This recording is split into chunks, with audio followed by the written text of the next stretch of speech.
Bate a foto do fundo da Isabel! Olha outro batendo foto de mato. Esse é lindo. Eu tô filmando, cabeçudo. Hã? Então eu queria mandar um beijo pro meu pai, pra minha mãe, pra todos os telespectadores, pra Xuxa. Olha, olha, olha, olha. Vai falar com o Roberto que eu quero saber disso não, vice. E vai falar logo agora, vice. Hã? Vice, vai falar logo isso.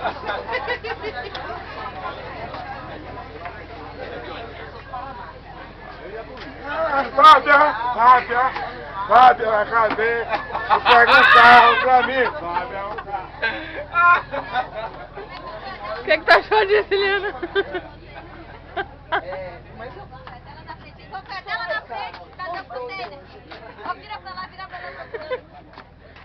Ué, cadê o container?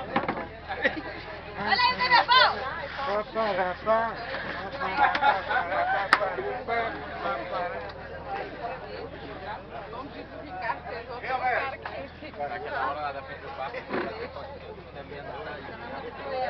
Mas quando tá seco não dá pra vir pra cá. Diretamente do furo da Isabel. Peraí, que tem um bichinho.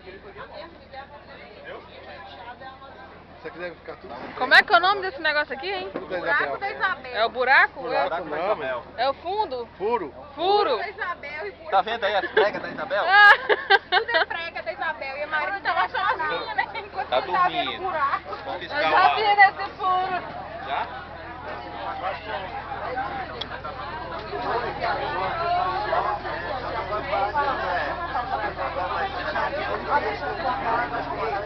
Que mano você é fino, pô. Entendeu?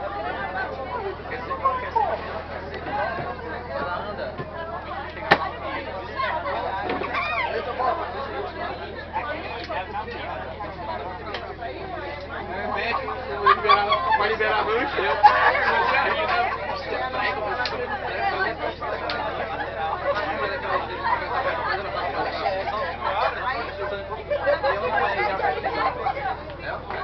Bora, Isabel.